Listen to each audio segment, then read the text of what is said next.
An estimated $5 billion budget and 25,000 people working for it, the CIA has more money and power than most developing countries.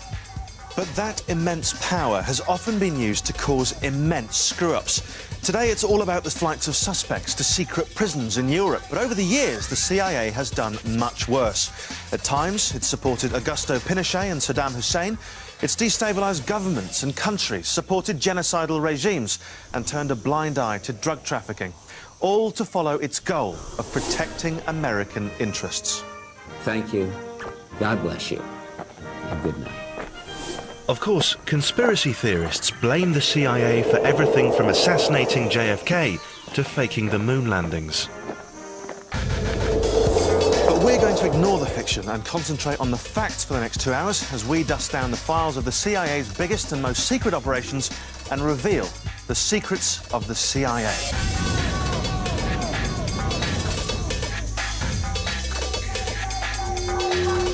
In 1947, as the dust of the Second World War was still settling on an exhausted Europe, the newly formed CIA was fighting the first secret battle of the Cold War. Hitler and the Nazis had been defeated, and now the uneasy truce between the USA and the Soviets had dissolved into a fog of paranoia, secrecy, and intrigue. The CIA's first enemy was to be the Red Menace from Russia. Our homes, our nation, all the things we believe in are in great danger. This danger has been created by the rulers of the Soviet Union. In 1946, the CIA was desperate for information and intelligence on the Soviets. It was prepared to employ anyone with insider knowledge on the Russians, even if that meant working with the Nazis. I was in Austria in the 1940s, and we were under tremendous pressure from our superiors to get information about the Soviet zone of Austria and about Soviet troop movements and Soviet political movements in Hungary and Czechoslovakia. And we had nobody. We had nobody, and so we went and recruited people, and we didn't look very closely, there's no doubt about it, we didn't look very closely to the background of these people. Many of these people were hardcore Nazis. Some were out-and-out Nazi war criminals who should have been tried, and many got away with murder. Using Nazi war criminals is how the CIA got started, and these were as bad guys as you could ever find. The CIA's main Nazi spy asset was a man by the name of Reinhard Gehlen, seen here in secret footage with other Nazis employed by the CIA. Gehlen had been Hitler's main spy chief against the Russians during the Second World War, so he had massive amounts of intelligence on the Soviets. The CIA thought he'd be the perfect man to do their spying for them. Reinhard Gehlen was a brigadier general in charge of intelligence on the Eastern Front until April of 1945. April 1945, a month before the war ended, he realized it was lost, and he and several colleagues decided that they would take their files and bury them and give them to the Americans. They felt that they could make a better deal with the Americans, and the CIA, a newly established organization with a good big budget, picked him up.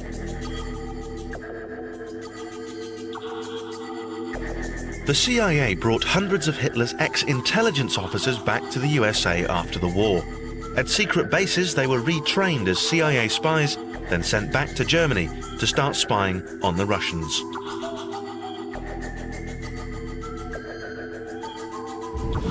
So just how many Nazis were on the CIA payroll?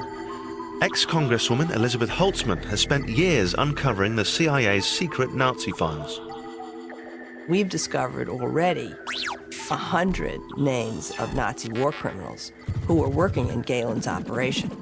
They themselves may have been in danger of prosecutions because of their involvement in war crimes. Of course, if they were working for the CIA, that danger was gone. The CIA did a secret deal with the Nazis. In return for their services, the CIA guaranteed that not one of them would be charged with war crimes committed whilst they'd worked for Hitler.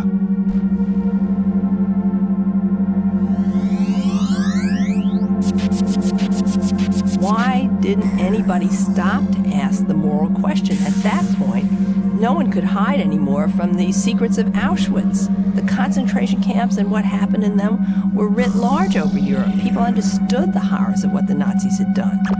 How could we then turn around and protect the very people who were responsible for the deaths and murders of 6 million Jews and millions of non-Jews? By uncovering the secrets of 60 years ago, we can come up with some of the same problems and issues that we confront today, and hopefully it will allow us to make wiser decisions. The CIA really came into its own during the 1950s. The threat of atomic weapons meant that neither the West nor the Soviets wanted to risk an all-out war. So instead, we had the Cold War, where trickery, treachery, and secrecy were the weapons of choice.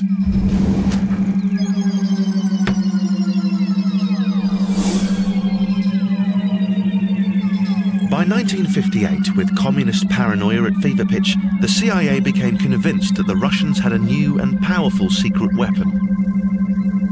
The CIA believed that the Russians knew how to control people's minds. The CIA turned to its scientists and asked them to find a drug which could be used to control people's minds. And in 1958, the CIA started a secret drug testing program under the catchy but meaningless name of MK Ultra.